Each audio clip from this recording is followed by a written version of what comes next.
really means to live life golden. Yeah, we're golden, baby girl, we're golden. They're about to see us shine, 'cause we're golden. Eh bien, bonjour à tous et à toutes les amis, c'est Oasis et aujourd'hui on se retrouve pour une nouvelle vidéo crypto dans laquelle je vais tout simplement vous présenter le tout premier partenaire de la chaîne YouTube, en quoi il consiste et comment l'utiliser.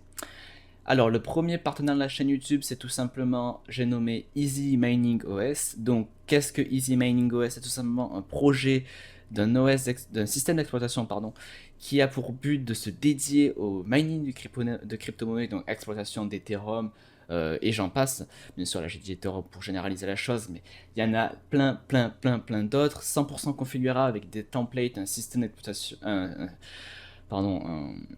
une utilisation très ludique, donc il n'y a pas besoin d'être ingénieur pour comprendre comment ça fonctionne, hein.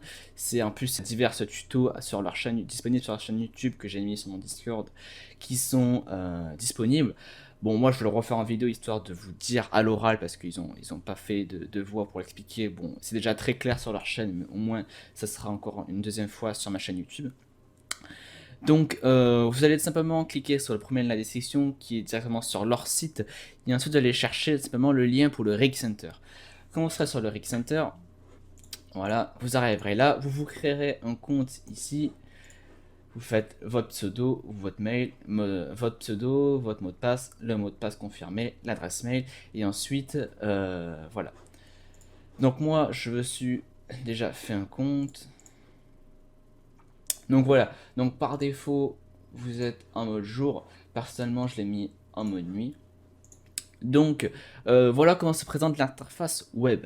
C'est-à-dire, pour moi personnellement, vu que j'ai une clé USB, comme je vous l'expliquerai par la suite, j'ai pas une clé USB 2.0, j'ai une vieille clé USB, elle doit avoir au moins 5 ans. Du coup, j'avais pas les quelques lignes de commande qui s'affichaient sur mon écran lorsque je bootais. Donc ça, je vous montrerai dans la deuxième vidéo sur comment l'utiliser. Et donc en gros voilà, ça s'affichait pas, normalement il y a quelques petites lignes de commande sur comment vous connecter, pour quel template est loadé, tout ça. Donc très rudimentaire, mais sinon tout se fait depuis votre navigateur Chrome. Donc tout va se jouer avec la clé privée qu'on verra par la suite, ce sera très utile qui est là. Donc quand vous allez vous connecter pour la première fois, vous aurez tout à zéro, aucune ruche de connecter, logique. La première chose que vous allez aller faire, c'est aller dans l'onglet téléchargement. Donc voilà, il y a vite fait tout le truc pour pouvoir, il vous explique vite fait. Donc nous, vous allez directement télécharger la Easy Mining OS 1.5.1 ou simplement la bêta 1.5.1. Donc c'est en gros, c'est-à-dire que là, ils prennent toutes les cartes graphiques qui sont ici. En gros, c'est les dernières cartes graphiques, un peu les derniers cris, qui sont en bêta. Donc une bêta, comme je l'ai déjà un peu expliqué, c'est une version non stable qui peut rencontrer des bugs, des crashs, tout ça. Moi personnellement, si vous voulez pas avoir aucun problème ni rien, je vous conseille d'utiliser tout simplement la release, c'est-à-dire celles qui sont sûres qu'il n'y a pas de bug, enfin pas de bug, où il y a 99% de chances que ça crache pas à cause d'un bug. Voilà. Ensuite, apparemment, ils vont faire, je pense, le même système que NiceHash, c'est-à-dire que vous téléchargez le NiceHash Flash Tool et vous n'aurez même plus besoin d'utiliser EdgeShare, comme vous verrez tout à l'heure. Donc, vous téléchargez l'archive, avant elle pesait 200 mégas, 2 gigas, pardon, maintenant ils ont réussi carrément à la compresser à même pas 1 giga. Donc, moi j'ai déjà téléchargé hier pour faire le test. Donc, comme elle est assez lourde, je ne vais pas la télécharger.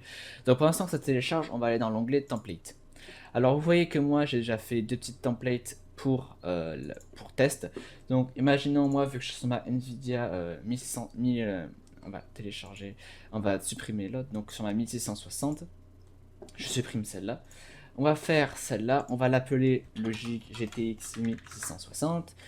Moi je vais prendre le Claymore parce que je sais que le Claymore fonctionne sur ma GTX 1660. On fait sélectionner. Et là vous allez arriver là-dessus.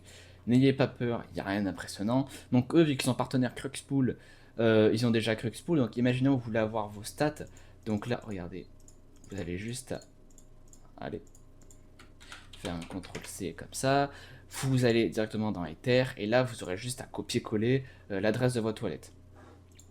Donc ensuite, le wallet, comme il est ici, on va copier celui-là. Vous mettez votre wallet ici directement. Faites attention qu'il y ait bien l'espace entre les deux. Là, en mode passe pool, vu que c'est le Crux pool, et logique, vu que c'est une pool grand public, ils mettent un X, ça veut dire qu'il n'y a pas de mot de passe. Ensuite, l'overclock mémoire, c'est vraiment pour overclocker, c'est des settings préconfigurés. Donc, soit vous laissez comme ça sur 0, vous touchez à rien si vous n'avez pas envie d'overclocker. Sinon, sur leur Discord, des personnes moi je trouve ça très sympa, qui mettent au grand public les overclocking stables, qui ne sont pas trolls, vu qu'en général ce sont des personnes assez matures qui sont disponibles sur leur Discord. Donc vous êtes seulement dans la catégorie vos OC, et là vous avez une panoplie, comme moi-même j'ai déjà utilisé, notamment celui d'Antoine pour mes RX 580, et franchement qui est tout à fait remarquable. Donc voilà, overclocking sûr, pas de troll. Bon, bien sûr, on sait jamais, il y a une personne mal intentionnée qui peuvent rejoindre le Discord et tout faire foirer. Donc en général, moi je vous conseille de prendre les personnes qui ont le grade IM User, c'est-à-dire qu'ils utilisent EasyMining OS. Et donc ça veut dire qu'en général, les 3/4 du temps, sur à 90%, que ce sont des personnes sérieuses qui ne sont pas trolls. Voilà. Donc ensuite, la puissance mini des ventilations, je vous conseille de le mettre à 75.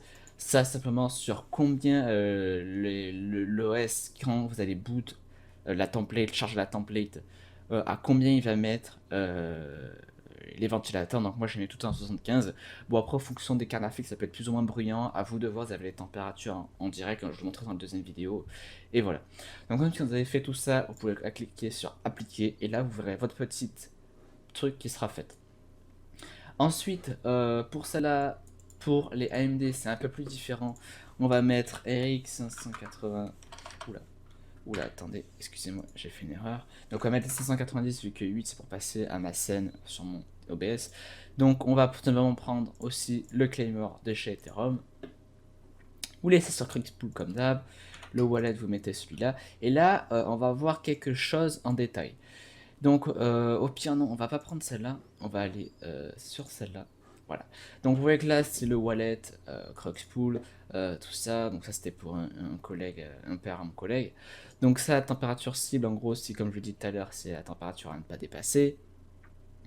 Ensuite, l'overclock mémoire, c'est le fameux overclocking mis à disposition par Antoine, qui est remarquable, comme je l'ai dit tout à l'heure, sur leur Discord. Et donc pour moi, celui-là, je les teste pendant 24 heures, elles ont eu aucun problème.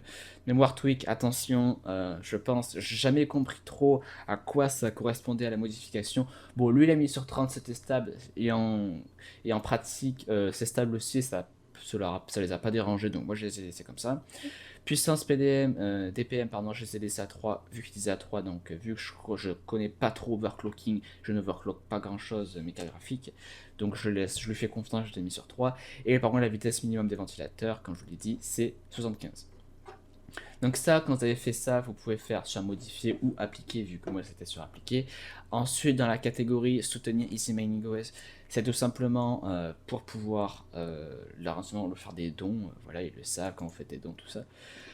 Ensuite, simplement là pour rejoindre leur Discord. Donc imaginons je fais ça. Donc moi je vais pas le faire vu que ça va boot sur mon Discord qui est ici. Et ensuite vous arrivez sur la Discord. Ensuite, quand vous aurez téléchargé l'archive EasyMining OS, normalement elle ne détecte pas comme une virus, comme vous pouvez le constater. J'ai enlevé Avast parce que ça me prenait de la RAM pour rien et il ne servait littéralement à rien. Vous avez tout simplement, même si vous avez WinRAR, n'utilisez pas WinRAR, utilisez 7-Zip.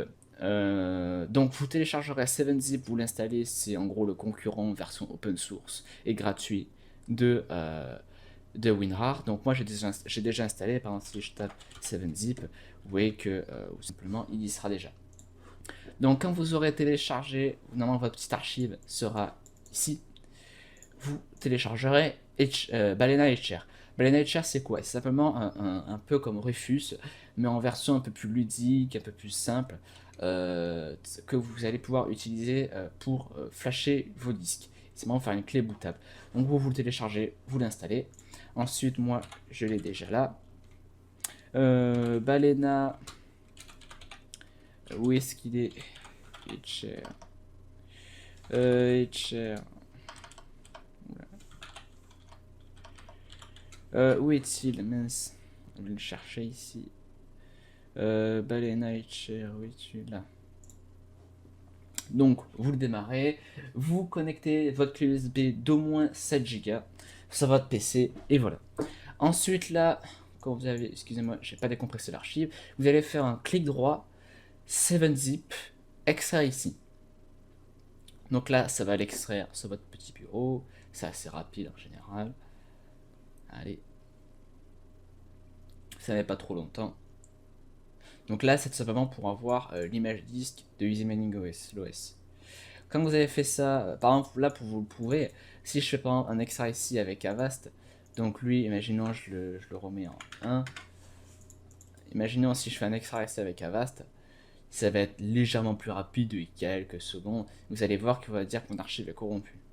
J'avais eu ce problème là jusqu'à un moment que je percute qu'il faut que j'utilise 7-zip. On m'avait déjà, l'administrateur Molol m'avait déjà fait une remarque sur ce point là, utiliser 7-zip. Après cela, ça a complètement corrigé mon problème et j'ai pu le booter. Donc vous allez voir ce que ça va faire à la fin. Normalement, il me dit que... ah ben non, il m'a pas dit. Bon, au pire, dans tous les cas, normalement, il y a un problème avec ça. Donc utilisez 7-zip, je vous le conseille. Voilà, même pour la vie de tous les jours, c'est mieux. Ensuite, Select Image, vous allez sélectionner EasyMiningOS, image. Search Change, vous allez choisir bien. Ah, attention de ne pas prendre votre SSD ou votre. Faut pas vos disques système. Faites bien attention que utilisez votre USB. Alors, oui, petite parenthèse. Comme ils l'ont très souvent dit, si vous voulez juste tester l'OS, c'est-à-dire faire 1 heure, 2 heures, allez, 12 heures de test en conditions réelles sur votre rig, utilisez une clé USB. Si vous voulez vraiment vous mettre sérieusement, faire du long terme, c'est-à-dire sur plusieurs jours, même vous l'utilisez tous les jours, utilisez un HDD, voire même un SSD. Après, je sais que personnellement, moi je l'ai mis sur un SSHDD, c'est-à-dire un combo SSD-HDD, c'est le mélange.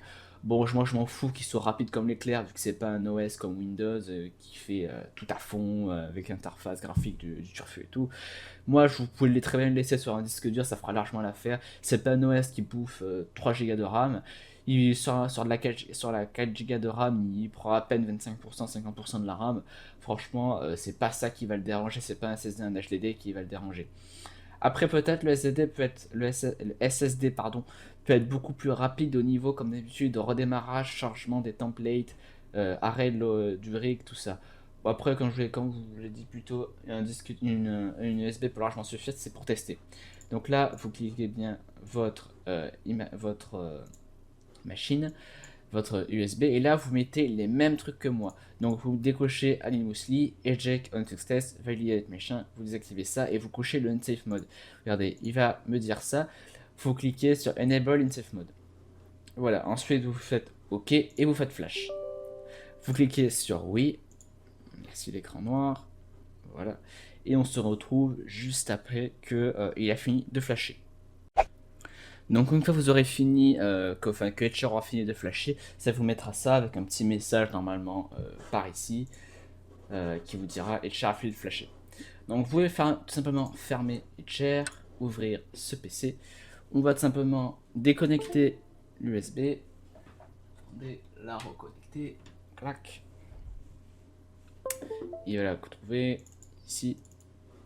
Vous allez retourner sur le Rig Center qui est là. Dashboard, et là vous allez prendre votre fameuse clé privée. Alors je le dis tout de suite, c'est pas une clé que type je la pirate, je peux avoir accès au compte. C'est là, si vous mettez ma clé privée, vous minerez pour moi littéralement. Donc prenez bien votre clé privée à vous.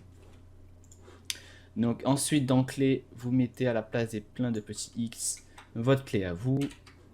Si vous êtes en Wi-Fi, après il conseille de connecter votre rig par câble. Vous mettez, mais bon, si vous ne pouvez pas, vous ouvrez Wi-Fi. Là, vous mettez le SSID. Par exemple, moi, ma box, elle s'appelle, je sais pas moi, ma box. Vous mettez le nom de votre box exactement comme il est marqué dans le réseau ici. Normalement, là, il y a marqué ma box. Bon, là, ça sera, ça se couche sur ma 4G, ça marquera ma 4G. Mais voilà. Ensuite, là, vous mettez le mot de passe réseau Wi-Fi de votre machine. Par exemple, si mon mot de passe c'est azerty 0 machin, ça sera ça mon mot de passe. Donc, excusez-moi, voilà. Donc ça, pour le coup, c'est ça. Si vous êtes par câble, vous touchez à rien, vous laissez comme ça. Quand vous avez fini ça, vous aurez juste à redémarrer votre ordi, mais ça de toute façon on le verra dans une deuxième vidéo, donc peut-être que je la ferai la semaine prochaine, dans la semaine, je sais pas, je verrai. Là, je vous montrerai vraiment, donc c'est-à-dire que je mettrai ma tablette devant mon écran, je parlerai pas, c'est-à-dire je filmerai et j'enlèverai le son que la tablette enregistre, et ensuite je ferai une voix off par-dessus la vidéo après que ça ait filmé, quoi. Si vous voyez ce que je veux dire. Donc, c'est la fin de cette présentation sur le premier partenaire de la chaîne qui me fait extrêmement plaisir. Ça me fait plaisir que vous acceptez. Et ensuite, la vidéo présentation de EasyMindOS. Donc, ça, c'était pour comment l'installer, tous les grands atouts, toutes les grandes lignes, je les ai montrés. Après, s'il y avait d'autres questions plus en profondeur, il faut tout simplement me poser dans les commentaires ou aller sur mon serveur Discord ou sur le leur. Donc il y aura bien sûr tous les liens dans la description. Si cette vidéo vous a plu, n'hésitez pas à vous abonner, lâcher un like, ça me fera toujours plaisir. Sinon moi je vous dis à la prochaine, c'était Oasis, à plus.